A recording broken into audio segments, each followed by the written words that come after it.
안녕하세요. 진동규 프로입니다. 제자와의 승부 18번째 시간입니다. 바로 한번 보도록 하겠습니다. 제가 100이고요. 초반은 뭐 크게 볼 거 없습니다. 일단 크게 실수할 만한 그런 상황도 나오고 있지 않고요. 빠르게 지나가겠습니다.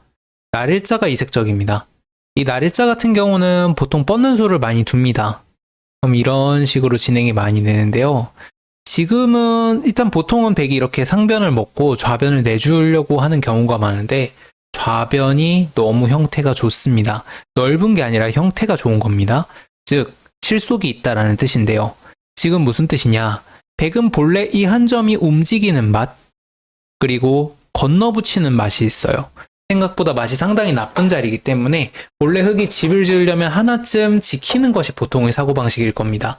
근데 지금은 자꾸 밀다 보면 여기를 안 지켜도 집이 날 수 있어요. 백 입장에서 상당히 부담이 되는 장면이고 시쳇말로 말씀드리면 이렇게 나면 흙이 많이 이깁니다. 물론 생긴 것도 많이 이겼죠. 좀 좁혀도 이깁니다. 왜냐? 흙이 이런데 돌이 없이 집을 만들고 있기 때문에 당연히 수지타산이 맞다라고밖에 생각을 할 수가 없습니다. 자, 그래서 날일자는 조금 스피드를 내서 좌변을 죽인 거고요. 좌변의 그 크기를 줄인 거고 대신에 열기 때문에 흙이 상변에 들어왔을 때 나도 좀 잘 깨질 수 있다라는 특징이 있습니다. 실전입니다. 들어갔고요. 들어가는 것은 우변에 시비를 걸면서 흙이 두는 걸 봐서 상변을 짓겠다라는 뜻입니다. 아까 제가 날일자를 두었기 때문에 생각보다 상변은 집이 잘 나지는 않습니다. 그게 생각보다 안 난다는 게 좀 이따가 또 나오게 됩니다. 젖히고 뻗었고요. 붙이니까 뽑으려 갑니다. 잘 둔 수입니다. 우변의 곤마를 공격하는 수를 노리면서 상황에 따라서 흙은 어느 쪽이건 결정을 하겠다라는 뜻입니다. 특히 이제 흙이 뻗어봤자 이쪽에 집이 나는 상황이 아니기 때문에 집으로 빠지는 것이 크지는 않아요. 그래서 공격할 때 상황에 맞춰서 두겠다라는 뜻으로 볼 수가 있겠고요. 눈목자에 한 칸 띄었습니다. 잘 둔 수 뒤에 바로 실수입니다. 뛸 이유가 없었어요. 어차피 뛰지 않아도 위험하지 않은 돌이기 때문에 흙은 이 정도 띄워두는 것이 보통이었고요. 이게 어차피 이렇게 오더라도 나가면 위험하지가 않습니다. 실전 같은 경우는 약간 한가하게 받았기 때문에 백이 상변을 집을 지으면서 일단 순식간에 바둑은 급해졌어요. 지금 상변이 어찌됐든 간에 백이 집을 크게 냈기 때문에 흙도 뭔가를 해야 되는 상황인데 자 우선 흙은 여기서 사실은 저는 바둑 둘 때 계속 걱정을 하고 있었는데 상변에 어딘가 하나 던져보는 것이 좋았습니다. 이건 사실 인공을 많이 안 찍어봤다라고 밖에 볼 수가 없어요. 이 학생이요. 자 이게 지금 보시면 말도 안 되는 소리냐라고 하실 수 있는데 조금만 이득을 보겠다는 겁니다. 나중에 이런 식으로 진행이 되면 그런 것마저 할 수가 없기 때문에 자, 들어가서 백이 만약에 다가와 준다면 흙은 이미 이득을 조금 본 모습입니다. 예를 들어서 이렇게 센터링만 하더라도요. 백이 보통 뒤로 막아야 할 테니까 이렇게 넘는 수를 둘 수가 있겠고요. 자, 호구 치고 붙이고 찌붓고 젖힐 때도 조금 이 한 점이 영향력을 발휘를 합니다. 지금 백의 복중에서 상당히 귀찮게 하는 돌이 되고 있죠. 생각보다 큰 차이고요. 그래서 이런 거를 지금 물어볼 필요가 있었는데 아마 상상을 하지 못한 게 아닌가 싶습니다. 사실 상상하기 쉽지 않은 자리가 되겠고요. 자, 공격을 합니다. 상변은 너무 크게 줬기 때문에 뭔가 하기는 해야 돼요. 지금 진짜 젖혀갑니다. 예정된 수라고 봐야겠어요. 흙이 만약에 빠지는 것은 백이 밀고 막을 때 호구가 거의 선수가 됩니다. 손을 뺀다면 치고 넘는 수가 남아있죠.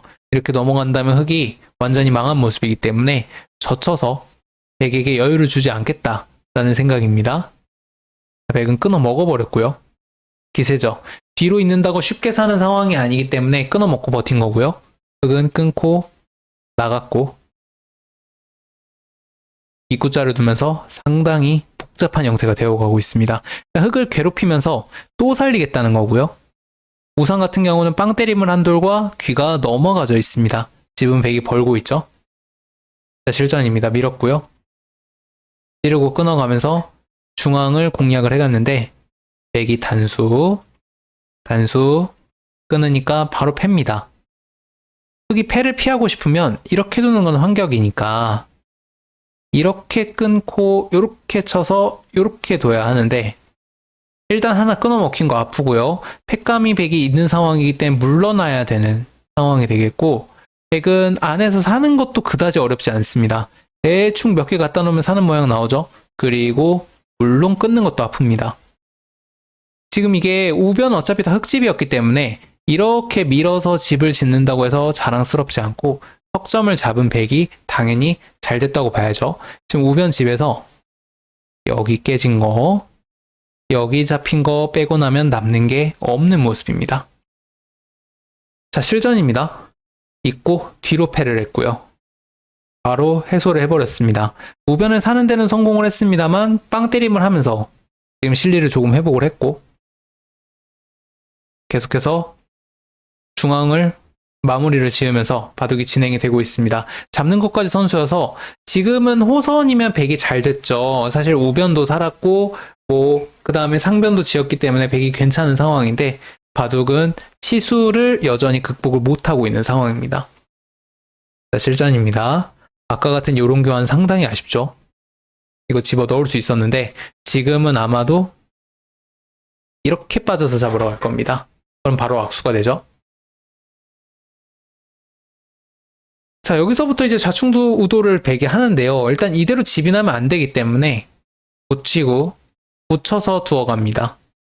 이 두 방의 붙임은 건너붙임을 쓰기 위한 거고요.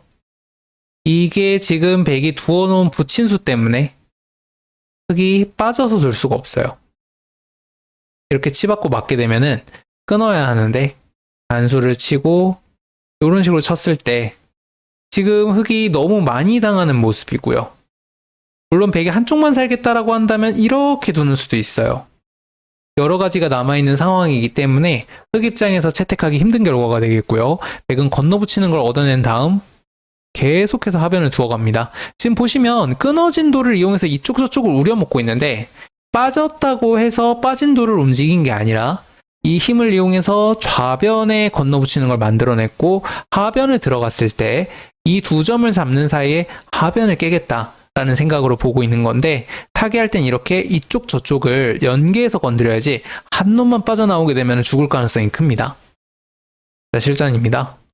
일단 매우 어려운 진행이지만 백은 이 두 점을 사석으로 이 두 점을 잡았고요. 계속해서 넘으면서 지금 끝내기를 이쪽 저쪽 많이 하고 있는 상황인데요. 여기서 흑이 막아간 것이 패착이 됩니다. 별로 크지 않았어요. 막은 다음에도 물론 건너붙이는 수가 있어서 조금 문제기도 했고 그리고 흑은 백이 둔 이 자리를 둬야 했습니다. 이 자리는 흑이 때려내는 것이 아니라요. 이렇게 나가게 되면 석점을 잡을 수가 있는 자리였고 석점 잡을 걸 거꾸로 내주면서 바둑은 여기서 역전이 됐습니다. 좌변이 크지만 어차피 흑은 막아도 수가 있는 자리였기 때문에 이 석점을 잡는 것과는 비교할 수 없는 큰 자리였다라고 보시면 되겠습니다. 오늘 강의 여기까지입니다. 다음 시간에 또 만나요. 안녕.